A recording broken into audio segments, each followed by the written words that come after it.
Hi, Ethan. First of all, I would like to thank you for making this video. I think that's really the type of content we need. And I think it's important that we share our experiences so that we can see that we're seeing the thing from different point of views and that we're actually living in parallel worlds. Another thing I would like to make clear is that I'm not from the United States. I'm from France. I'm actually in Paris right now. We've been looking at the Black Lives Matters movement from afar, but we support it because we have our own struggle here. So actually with a friend of mine, we were talking about the fact that a lot of graphic content were shared, but not a lot of common people were sharing their story with the police, what you did and what I think is brilliant. So I'm going to share mine so that people will have like the other side. So my first experience with the police is that we are at one of my father's friend's apartment, spending time with his family. We are a family of 7, so I have 4 sisters, and then there's my father and my mother. My father's friends have kids too, so we're spending the evening with his kids, and my father is obviously spending the evening with his friends, and my mother and my friend's father's wives too. So at the end of the evening, it's night out. We are getting out of the apartment and we are going to my father's car when we spot at least five people with bars and chains that are asking my fathers to come their way. So given that my father is obviously outnumbered, the first thing he tells us to do is like run back to the apartment. So we start running back to the apartment, bang on my father's friend's apartment door until he let us in. We all storm in the apartment, and luckily my father arrives shortly after and managed to get in the apartment. So we are all in the apartment, and the guys that were trying to assault us actually arrived like really shortly after my father and start banging on the door. They bang on the door, they bang on the door, and they're like, open, open, open. And they say, open, it's the police. So we're telling my father's friend, no, this is not the police. These are guys that were armed and that were trying to assault us. Do not open the door. They're lying. This is not the police, right? And my father's friend says, well, if you're the police, slide your police card under the door so that we can see that you're the police. And what happens next is something that will stick in my mind forever. They actually slide a police card under the door. So they were police.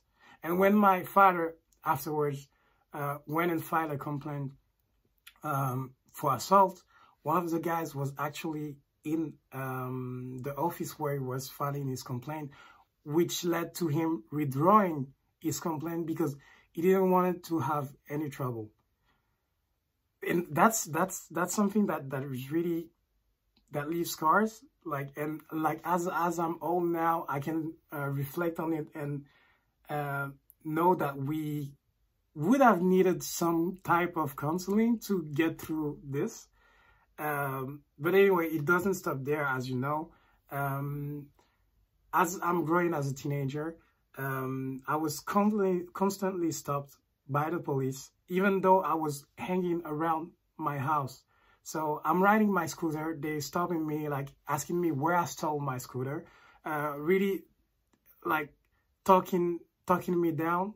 I'm not sure if that's how you said it, but really trying to, diminish me, like to like approach me as I'm a thief when I actually have like everything I need to drive that scooter. I have the insurance, I have the license and everything, but they approach me like, where did you steal this? Like one time, I'm going out to see a neighbor with my cousin who were living with us at the time. I'm going to tag him actually on this story.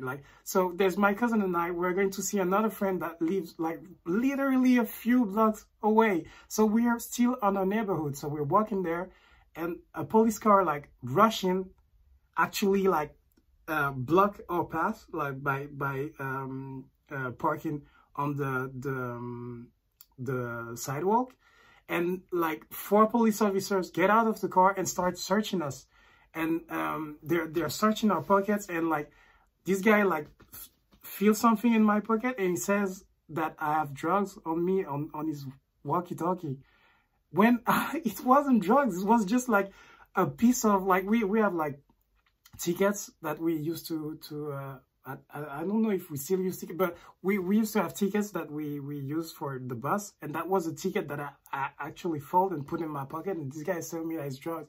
And you know, this went on and on. Like this one time, I remember, like, we were a kid from a club, because a friend of mine had a misunderstanding with the bouncer and ended up being kicked out of the club. So as we're not going to party without him, we all get out of the club, right? And since it was like really late and we can't afford a taxi, so we have to hang out in the street until the early morning so we can take public transportation. And police arrives, and they start to asking me for my ID, to like putting me against the wall, start searching me. And I'm like, it sucks that we're just hanging out and the police comes and starts searching us for no reason. And then I turn and I realized that I was the only one being searched, the only one they asked for the ID for. And it's at that point that I realized that I was the only black guy from the crew. So that's why I was the only one being searched, even though they are all my friends. They're all my friends and we're all together. And the thing is that it's not even that they're only searching me. They were actually worried about my friends, saying like, what are you doing in the street so late? How are you going to get back home? Well, I was being questioned and searched. So I could go on and on forever about like me and the police. And I grew up like to be very much like scared and untrustful. Like, I couldn't trust the police, right? I couldn't trust the police because from my history with the police, they were out to get me. And that's the thing that you need to understand, is that we're not in the same world. Like,